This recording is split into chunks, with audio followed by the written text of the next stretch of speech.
Traditionally, dry cow antibiotics were recommended since the 1960s or 1970s across all cows, and the purpose of those were to treat existing infections and to prevent new infections from occurring during the dry period.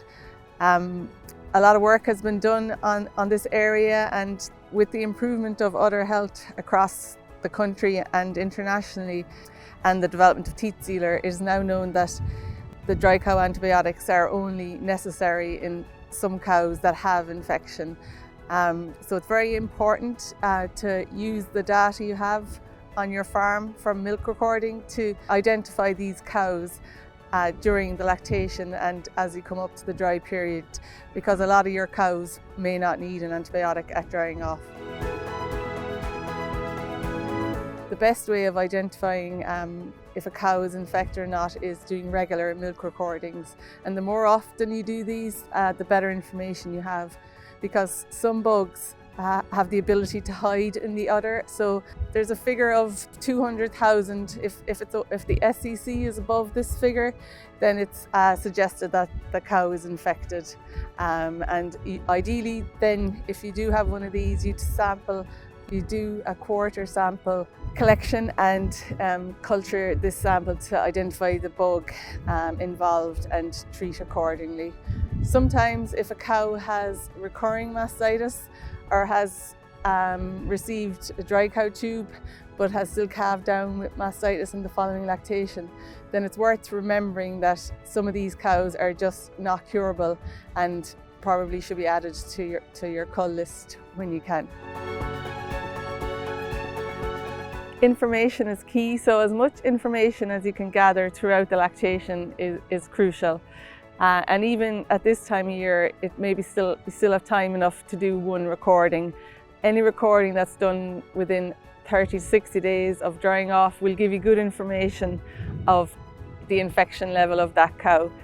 Ideally, also, you will have clinical records from throughout the lactation, so any cow that has had mastitis during the lactation, it's recommended that they get a dry cow antibiotic at drying off as well. Any cow with damaged teats or warts or that runs a lot of milk when they come into the parlour, again, these aren't the type of cows you want to be starting selectively treating on. You want to build up your confidence on cows that have low cell count and are good to keep their milk in their udder. Just to say that the purpose behind this is to protect both human and animal health. And you might wonder how that could be, but it's to do with antimicrobial resistance, which is basically antibiotic resistance. So they can still be used in a cow that's infected, but you need individual cow information to identify these cows. So they are being regulated by the department, and which was starting with auditing vets on their prescribing techniques. So they need to have records available from the farm. They can no longer prescribe on a herd level, it's prescribing on an individual cow level. So the best way of doing this is if milk records are available from individual cows, and the vet will assess these in advance of the drying off period. For the dry cow consult, the farmer applies and nominates a vet of their choice, usually their own vet who has undergone training. And so the consult then will consist of 3 hours of time with your vet. Some of this will be to go through your records and identify cows that do or don't need an antibiotic.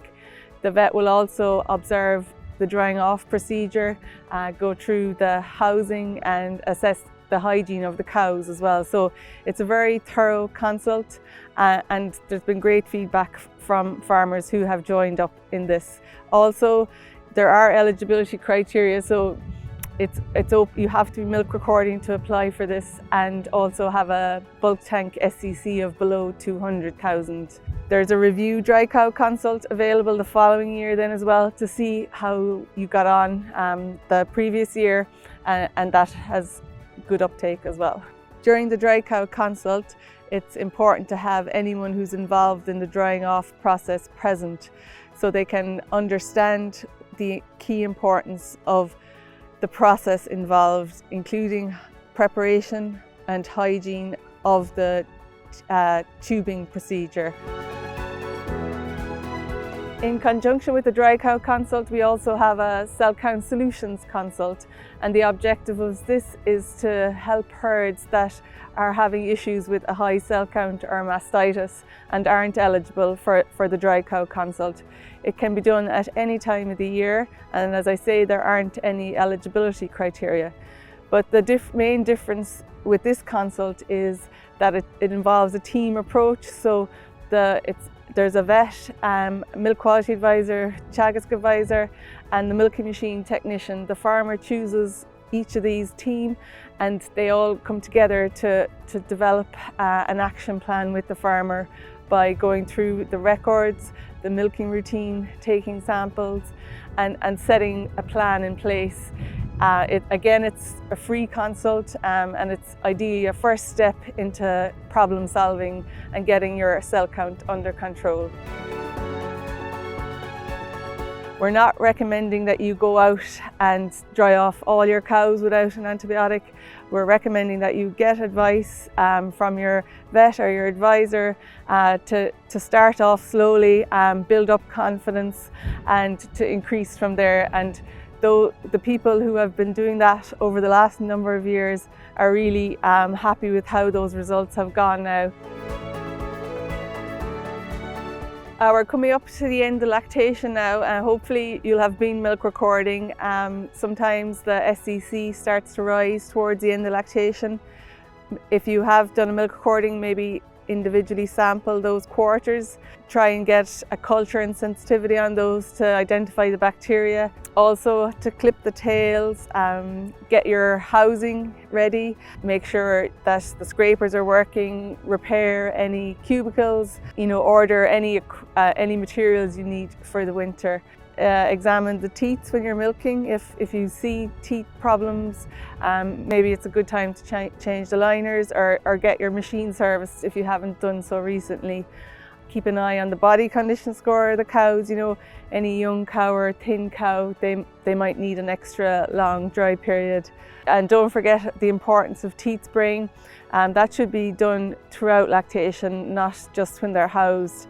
It's very effective in reducing the amount of bacteria on the teats and spread between infected cows to non-infected cows. It's very effective. It reduces the amount of mastitis that can be caused by up to 50%. So it's never too late in the lactation to start milk recording, and any milk recording that you can do now before drying off will give you huge information on the infection status of the cow, which really you need this information if you're considering going down the selective dry cow therapy route.